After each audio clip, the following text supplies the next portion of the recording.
We look like we're about to go to the When We Were Young concert. Adorable. Adubs. Hey guys, welcome back. I'm Jenna. I'm Kristen.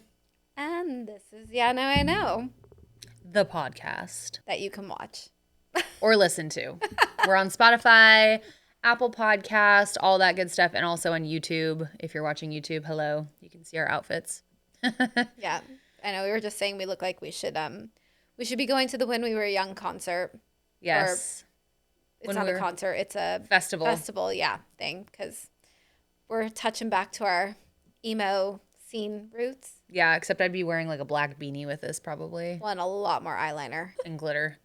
So today we are going to be talking about something that may or may not hit home with a lot of you guys. It personally has affected my life and been a part of my life and something that I've had to just cope with. Not personally, but my ex-husband. We're talking about homelessness. It's seriously an epidemic right now. Like, it's insane how many people are homeless, and there are so many reasons. There is a stigma to it, which, let's just say, like, these stereotypes come from experience. Like, people read things, see things, but also people experience things, and that's how they form their idea of how they view things. So I think it was kind of cool that we could bring some light to maybe some background stories of people that are homeless. I know people have been homeless that have reached out to us. They have loved ones who have been homeless or are currently homeless. So it's just something I don't really see a lot about out there, but I feel like it affects so many of us. So I just thought this would be kind of cool to have other people to be able to talk to about something like this, because it's not like when a loved one is sick, like, or something. I mean, not to put that down, but like when you tell somebody that you're a family member or that you have an illness, there's a lot of like sympathy that goes with it, and like they're like, oh my God, I'm so sorry. But like to tell somebody that like your loved one, your sister, your brother, your daughter, your parent is homeless, it's almost like they look down on you, or like, well, why didn't you do something, or so. But it affects you almost the same way as if, because it is like losing a person, because usually it has something to do with mental health, drugs, or some sort of break in a relationship, and all of those are losses. So anyway, we've got a lot of stories from you guys and a lot of information. Posted our stories to kind of ask you guys, like, have you been homeless? Do you know someone that's been homeless? Like, how has it affected you? What's your story? Like, how did you come back from it, kind of a thing?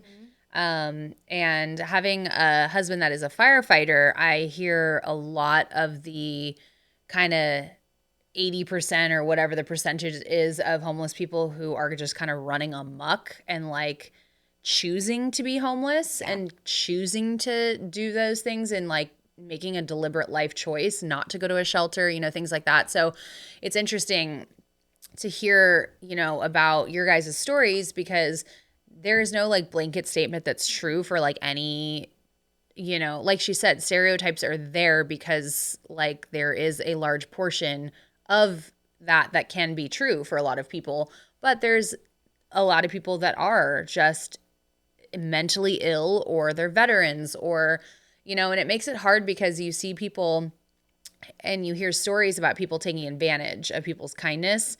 And like, it's just kind of like, it's like the boy that cried wolf. Yeah. Like, you don't know who to help and who not to help, and who to feel bad for and who not to feel bad for, because there's so many people taking advantage. Like, I've heard about, like, I'm sure you guys have too, and I'm sure you have, about like the families that will sit there with their children and beg for money, and they're both like can walk and talk and wave and hold signs and do things, and then they turn around and get into an Escalade. Yeah. Yeah. So, and I'll just say before we get started too, just so like we have our own opinions, and they're based off of our own life experiences and our own interactions. This is just, when we speak, we're speaking from our life experience, not anything that we just read or witnessed on TV or whatever. I personally, once my husband left, or I think he didn't leave, I left him, but Once that happened, I still continued to help him. I would still bring him clothes. I would bring him cigarettes. I would buy him food.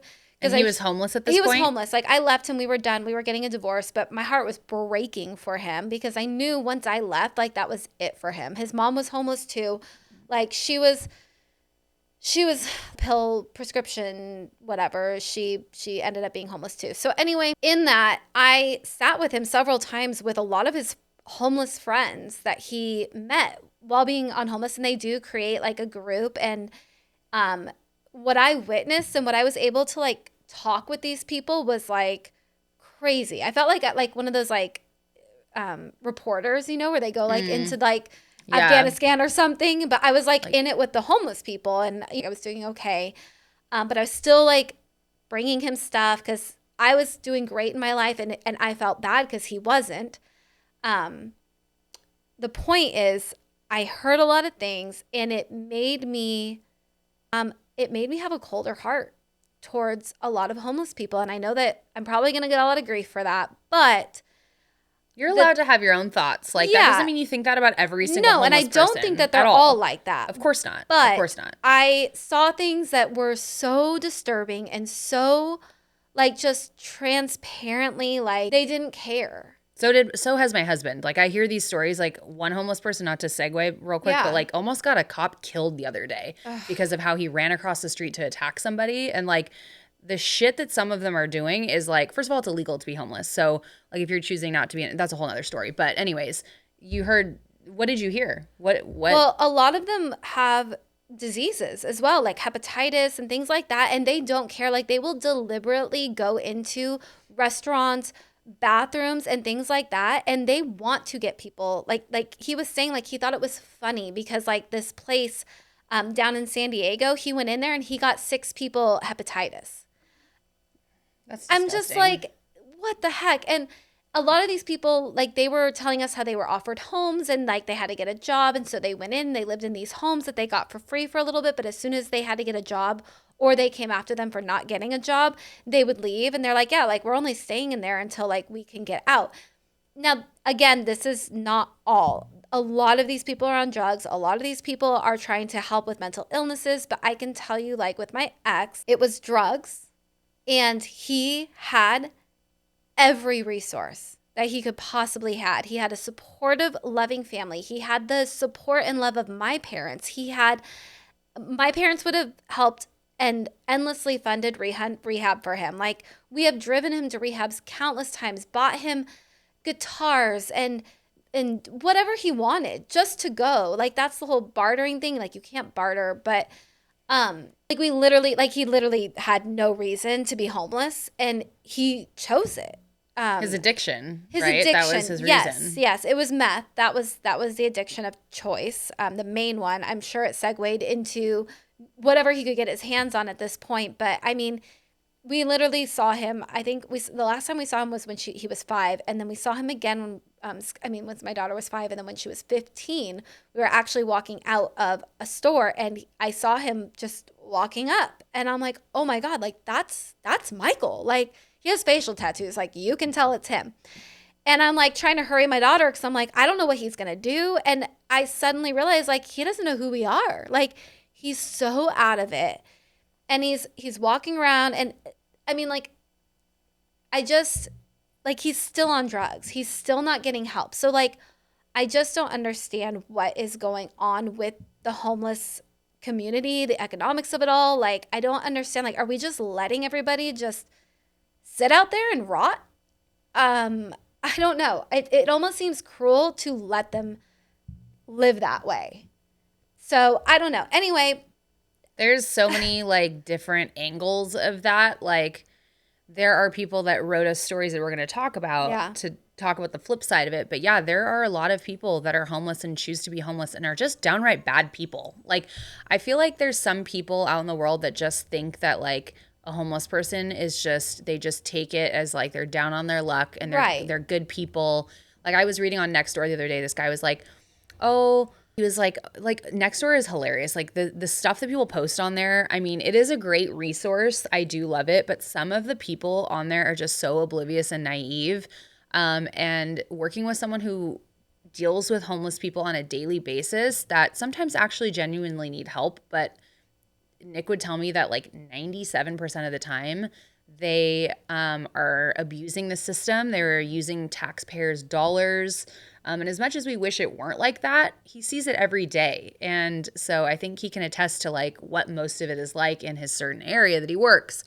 But this person was posting on Nextdoor like, oh, there's this poor guy that's like out and he's homeless. And I asked him what he needed.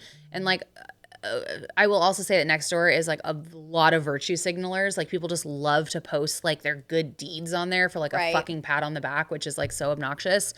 So anyways, he posted this and I commented and I was like, and the guy said something that he wanted money or something like that. And some people are like, hey, you can't just give people money. Like you got to help with resources if that's how you want to help and whatever. And I just like I just want to let you know that like, I'm not saying that this is the case with this guy, but there are, so many shelters that have empty beds. I don't know how it is in the city that you're living in, whoever is listening, but in Oceanside specifically, like Nick has a relationship with the police officers in Oceanside. They're all very tight knit and like a lot of them that they come across that are kind of like abusing the system and like want to like get food from the hospital or sleep there for the night or like whatever, like they don't want to abide by the rules like you were saying. So unfortunately, like, and that's what I told the guy because I guess the homeless guy told him that he also wanted a place to live. And I responded, I said, there are so many shelters with open beds and a lot of times they don't want to because I used to volunteer at the homeless shelter in downtown San Diego, the women's shelter. And we'd pass out food and just do different things for them. And to live there, you had to abide by the rules and you had to there was a job program too where they would help you, get ready to go apply for jobs and interviews and stuff like that. And you had to be actively doing those things to better your life. To live there and to use their resources. They locked the doors at a certain hour. And unfortunately, there's just a lot of people that are either addicted or they're mentally ill. So they aren't able to do that. And that's where it's sad for me is like people that are just straight up down on their luck, which we'll hear about a few of those. And then just people that are just mentally not well enough to like make those choices to take care of themselves properly. And it sucks because like we don't really have a good system in place to like truly help people that really need to be like living in a home, like essentially and taken care of. So I don't know. I feel 100 different ways about it, but it does kind of jade me a little bit being married to a firefighter because I hear these horrible stories about, the way that they're treating our first responders, the way that they are, the resources that they're using. And like, they'll just, when I say they, I'm referring to the group of people or that specific person that Nick has told me about. But yeah, I just like it was like a homeless person that was like on drugs or something that almost got that police officer killed because he had to run across the street or something. And it was the same person that they woke up from like an overdose. And it's like, how much help can we like give before they're just a danger to like our first responders and our husbands and our family and our children and like, well, they're just saying, what's the like, solution? People are more dangerous when they have nothing to lose, or mental illnesses or addiction or on drugs. I mean, I can tell you, like, I saw my ex, not because he's my ex, but like, it's scary. Like you see them walking up, they're out of it. Like, and again, we're talking about the specific group. I feel unsafe walking down the street of like downtown San Diego with all of these homeless people, needles in the street, like heroin needles. There are so many programs that are trying to help them. I mean, I have friends that work in programs and they're just like, they don't want the help. And then there's a lot of programs out there that I've learned from Nick that are out there that are unfortunately enabling. He said that you can... Yes, like they'll give you drugs. Yeah, and you can also straight up go to Sacramento. You can take a bus up there, go to Sacramento. You can get a caseworker that tax dollar money is paying for, and you can get money from that city, and then you can come down to San Diego and do the same thing all over again. And there's no system or network where they know that you're getting money from San Francisco. So it's like these things are out there to help, but some of them you have to abide by rules, and some people don't want to. And it's just crazy. It's like, what is the freaking solution? I remember when I lived downtown San Diego, and I was walking to go get sushi, and there was a homeless guy that had like a needle in his hand, and he just stared right at me and just like shoved it into his gut. And I was just like, oh my gosh, like, I don't want to raise kids around this. Can you imagine how difficult that is to, become homeless, whether it's like you lost your job or you're going through a divorce or you're just down on your luck, and being around the types of people that you're talking about that like want to give you hepatitis, like especially like the homeless, like people that are homeless with their children too, like that. It's terrifying. Or being just a single woman. Like they had a whole prostitution ring, this homeless gang, I guess you would call it. Like basically, like they all have different posts, and the women go out, they solicit sex and things like that. Then the guys have different spots, and then they all meet up and they dump everything they have into a pile, and then the head of it gets to choose first and get like this is just what I witnessed. Like this is just it was really surreal. Their dynamic, I guess. It was their dynamic. So I have no idea if that's how it all goes, but I know like there's certain hotels and things in Escondido that were like basically where you could go to like hook up with women that were homeless or prostitutes or whatever. I think it's gone now, but yeah, it's pretty crazy. It was surreal, like seeing that and talking to people firsthand that were going through it. And I wasn't somebody that was trying to give them anything, so they just let everything spew, like they weren't trying to get like food stamps or welfare or whatever, they just, I was a girl and they're just talking freely. So it was definitely a one of a kind experience. Yeah, I'll say. Yeah. And several times. It wasn't just one conversation. Like I probably was helping him for about a year. So I got to know these people, and although my heart hurt for them, it also was like, it was scary. Like the things that they don't care anymore. Like they don't have anything to lose, and they kind of like got off on hurting people. It was, or taking advantage of people. It was my heart would not hurt for them. I'd be like, fuck you, that's why you're at where you're at. By the end, that's where I'm at. And that's why I said, like, unfortunately, like, I do have a harder heart for homeless people. I do on too. The whim. But obviously we know that it's not all of them. There are those cases, I'd say it's about 25% that, like, actually, I'm just throwing that number out there. That's just, I have no idea. We have no idea what the percentage is. Don't quote us, but. Don't quote us on that. But I just feel like, yeah, it's there's so many resources and there's so many things to help them, and I think the ones that get out, like, that's proof. It's proof it can be done. So I'm sure it's not easy, but no. It's where there's a will, there's a way. And I am a little more callous towards it. Like I used to work at the homeless shelter, or not work, I shouldn't say that. I used to volunteer at the women's shelter in downtown LA. I also used to create homeless hygiene packages that I would go to Skid Row and pass out, and I've cooked dinner and passed that out. And we actually got yelled at by police officers down there, like, please stop doing what you're doing. And I was like, I was just trying to help and like help people out. And he was like, all of this stuff that you're giving them is just going to end up all over the ground as litter. Yep. And it did. And he was like, there are resources for these people to get these things, and you're making it so they don't have to abide by the rules by providing them things on the outside of those resources to where they don't have a curfew and they don't have to do drug tests and they don't have to go get jobs. So looking back at it now, that is not the way to help someone that is homeless. So, and I'm a little bit more callous towards it than I was then because of being married to a firefighter. Yep. And if you are married to a first responder in an area where there is a homeless problem or issue or whatever you want to call it, you're hearing stories about people that don't need any help from first responders tying up resources when they need to be helping people who are dying in car accidents and like need to be actually cared for.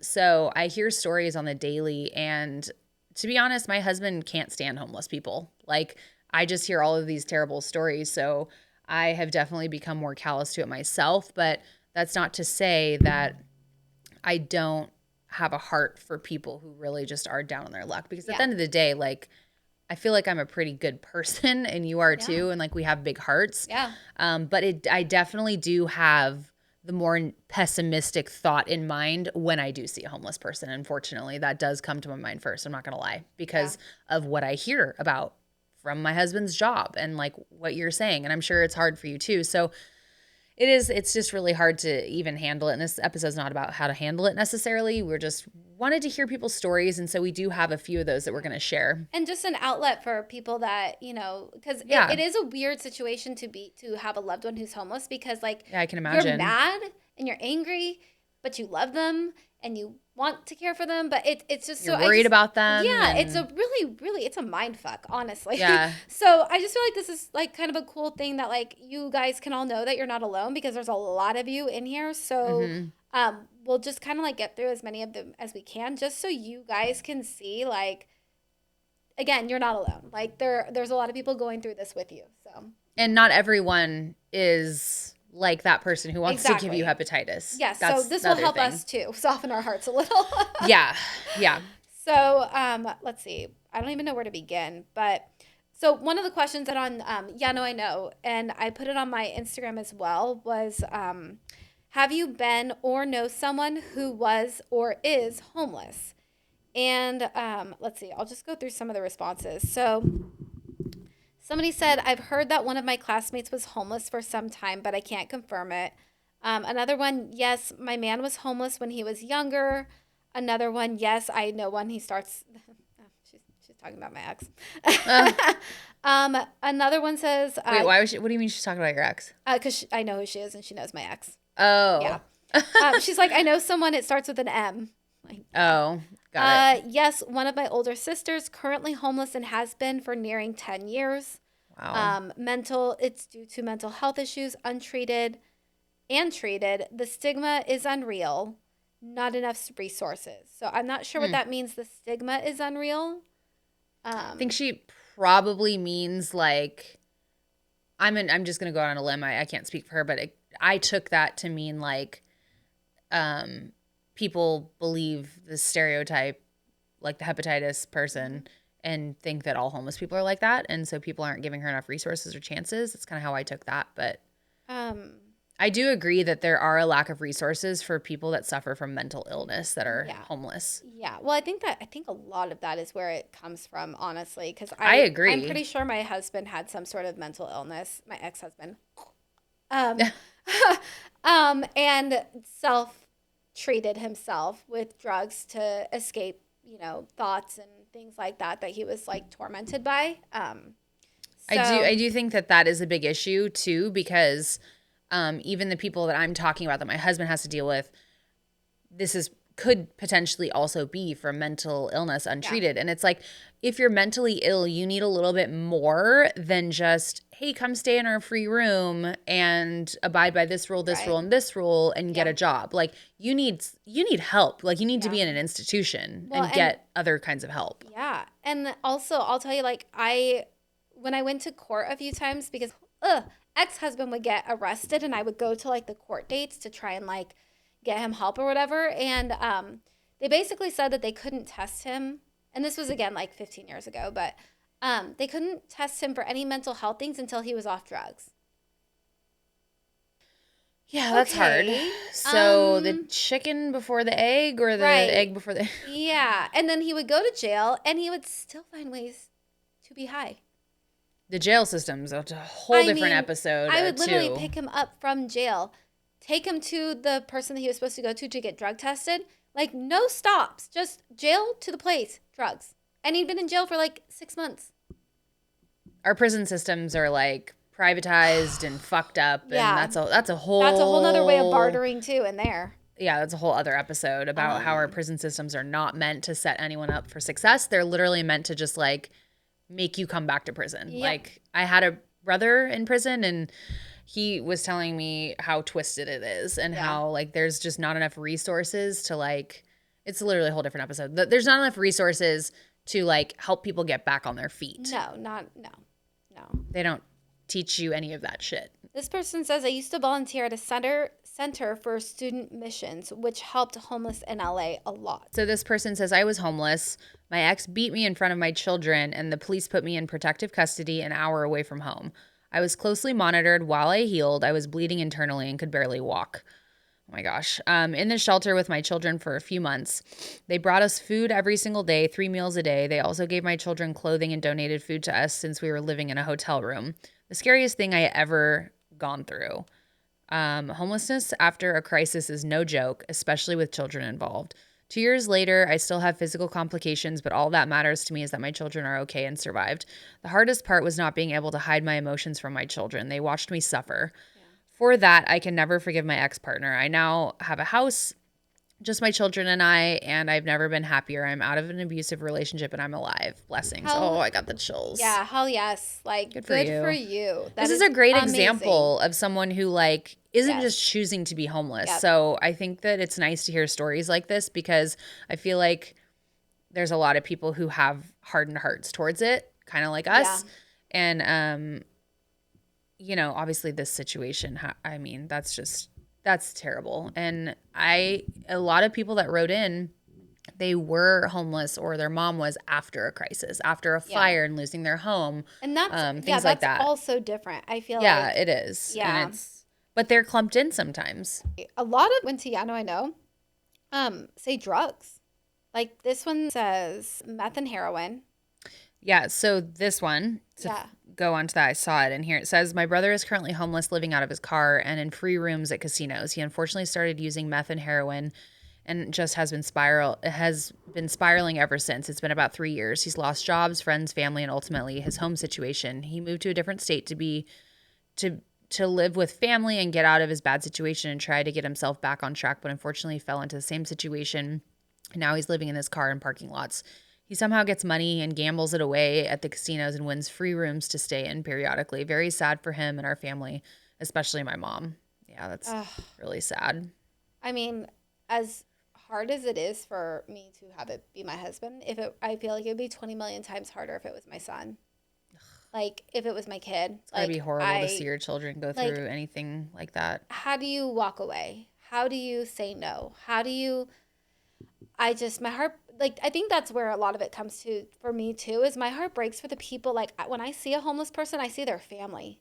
I see their loved ones. I see their kids. I see their mothers. That's when I'm not choosing to be calloused.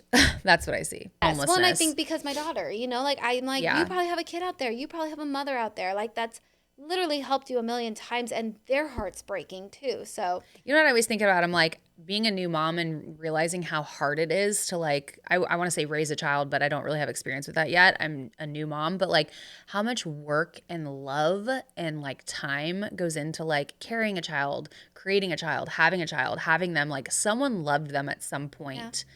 Or maybe they didn't. Yeah, There's a lot of parents who are kind of, you know, whatever, but like someone cared enough to like keep you alive at some point and nurture you and not let you starve. And so it is sad. And it's just, I have a question for you. So when it comes to addiction, a lot of people, it's a touchy subject. A lot of people feel that it is a choice and they should just stop because they don't understand. Like, I don't have an addictive personality. So I could literally try like, or do like a bunch of lines of cocaine and never touch it again kind of a thing. Like I've never tried the hard ones, but I just don't have an addictive personality.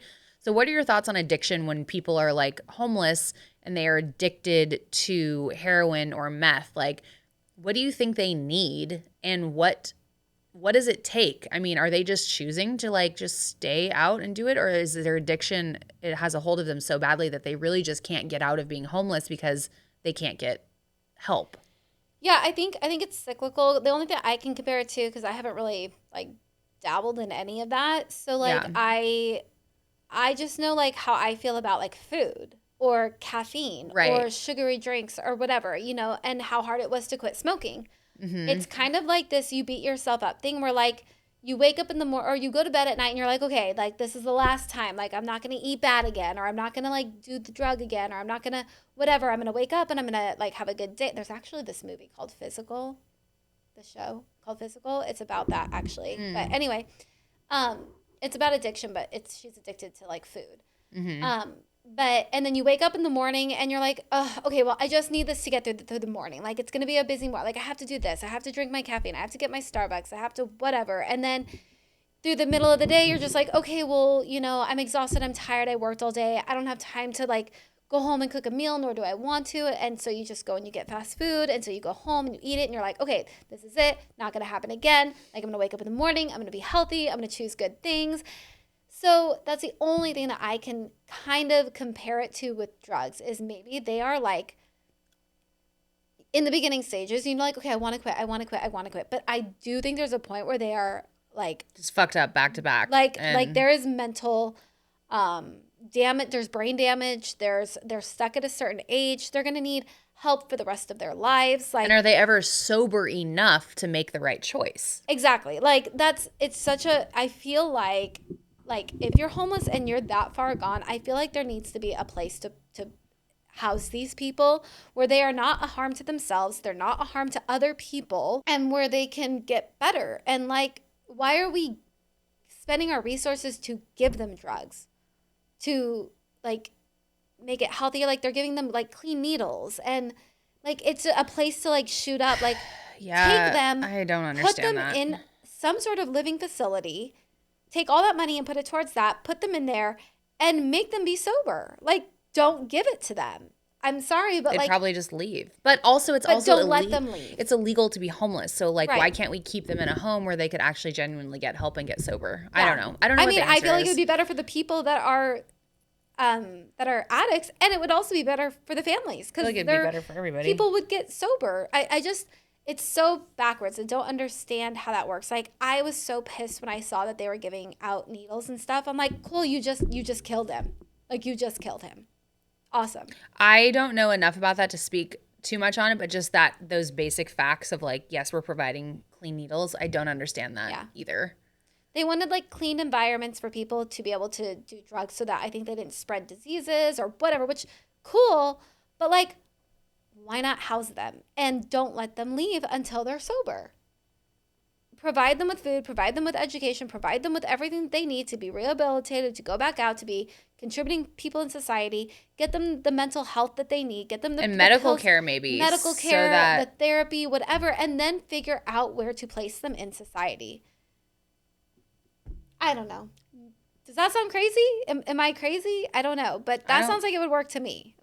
I don't think so. I think, like I was saying, like, and like you were just saying, I mean, I don't know because I'm not in the trenches or anything, and I don't work with this sort of thing on a daily basis, but or at all really. But it just, it seems like there's just not enough resources for people that have addiction and are mentally ill. Yeah. I mean, I'm sure there's got to be programs within some of these programs, like, because it's not a secret that a lot of homeless people are on drugs and are in and out of jail.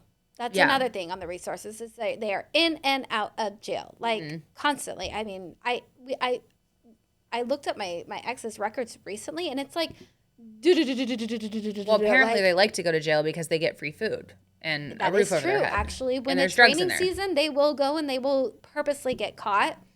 This is not hearsay. This is straight from the person's mouth. My ex-husband would tell me that he was going to go steal from the Circle K because he needed a place to stay because it was going to rain that night.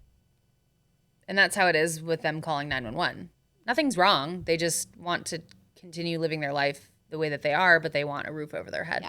Yeah. Let's go back to some of these other stories so we can see if there's anything. So here's this one. My boyfriend, when he was a kid, he lost his dad his dad lost his job, and the mom refused to work because it would affect the government money. So I guess they went homeless. Somebody else, due to drugs, I was 20, so 14 years ago. I'm assuming she's not anymore. Good for you. Like, that's awesome. Somebody else, like, so with him, we had gotten into trouble, and when he got out of jail, he had nowhere to go, so he was homeless, addicted to heroin, drugs, combination of the economics in the 90s, lost job, drinking, and undiagnosed mental illness. That's another one that's hard on their luck. And my little brother was a homeowner now. Oh, so somebody got out of it, homeowner now, proud of them. Oh, this one's parents were on drugs, in and out of rehab, and finally kicked out, and now living somewhere in downtown San Diego. Like, can you imagine both your parents on drugs and you're just like a teen? That's so sad. It's so sad. This one basically just says that her older brother is homeless, drug addiction. He chooses to be homeless because he's addicted to drugs. her family tried getting him off the streets, but he was sober for 3 months. But as soon as he got a job, he went back to using and ended up back on the streets. And I guess the town did like a homeless like cleanup and was taken to somewhere, and he was taken somewhere in San Bernardino. And since then, they haven't been able to find him. She thinks about him every single day and hopes he's okay. Ugh, that would be really hard, having a family member that's out there. Yeah. No matter what the circumstances, no matter if they're choosing to do it, no matter if, you know, it would just be really difficult on you on the day. Like, I would think about him daily, just like she said. Like, yeah, it's tough. Yeah. I'll just end on this real quick. This one's kind of a good note to end on, and then we'd love to hear from you guys, like any of your stories or what you think about what we think. Solutions, like how do you feel about addiction? I'm just curious, like, what your take on homelessness is, because I know that everyone, it's a very touchy subject. It is. Like, people get very offended very easily, and people have very strong opinions one way or the other. And so hopefully didn't offend too many people. But and we're being very open and vulnerable about our own experiences. And so hopefully everyone can be tactful, just like we're trying to be as well. And we're open to, you know, reading your guys' stories and shedding some new light on this topic. This last one just says, at the time my cousin started crack cocaine, I can't remember how old she was, but she was going through a divorce with her husband, which they shared 2 daughters with. She started seeing a guy who sold the drugs, which is when her addiction started. She got pregnant with her 3rd baby while using, and the baby was placed in my aunt's custody. After her baby, her boyfriend pimped her out and got her into the prostitution. After he almost beat her to death, he went to prison and she was moved back in with my aunt. But her addiction led to her stealing from my mom, fighting with her, and she ended up leaving. She turned back to the prostitution to support her habit. I remember she would always go to my grandma's for meals, clothes, money, a place to stay. My grandma offered to get her help, but she always just stayed to talk to my grandma, eat, get money, and leave. I remember my grandma would ask my mom and me and my cousins and aunts to go look down the Colfax, the street where the prostitution and drugs were heaviest, to look for her. Been there, done that. Yeah. To make sure she was okay, because she hadn't heard from her in a couple days between different pimps, always getting beaten up by them, almost overdosing. She had 2 more children, both taken away. One went in my aunt's custody and the other went into my grandma's custody. She was on drugs for about 8 or 9 years. Fast forward, and she would try to get clean. My grandma took her to the church to get help in her rehab. She had success, but would relapse. My grandma started getting really sick, and that's when I saw a different side of her. She was there present to help my grandma. She wanted our grandma to get better, but our grandma ended up passing away, and that's when she pulled her life together. She says now, I would always tell grandma I was going to quit for her and never could, and now that she's gone, I lost time with her, but I quit now because that's what I promised, and I know she's proud. My grandma died in 2016. She started a rehab program through the church in 2017 and has been clean since. Amen to that. It took her losing our grandma, who she considered our mom, to overcome her addiction. I'm so proud of her, and she tells me every day that she struggles, but she has voice messages that she saved from her grandma that she listens to help her. And of course, she says strengthening her relationship with God because he gets her through each day. Aww. Yeah, that's a really, really, really great story, and I wish that they all could have that ending. Yeah, that's awesome. Good for her. Yeah. Well, that was a heavy one, but yeah, we appreciate you guys getting through it with us, and we're open to all conversations about this. Yeah, I'm Respectful interested. ones. Yeah, share your opinions respectfully, and don't bash people who have different opinions or ideas about it than you. That's what makes the world go round. But yeah, I'd love to hear what everyone has to say about it, because it's just such an interesting, touchy topic. We went there. Yeah, we went there. We went there. All right. Hopefully you guys enjoyed it, and I mean, enjoyed it as much as you can. Like, it's sad. It's sad to discuss, but hopefully it was interesting, and thanks for hanging out with us, guys. We'll see you in the next episode. We'll see you next Monday. Bye. Bye.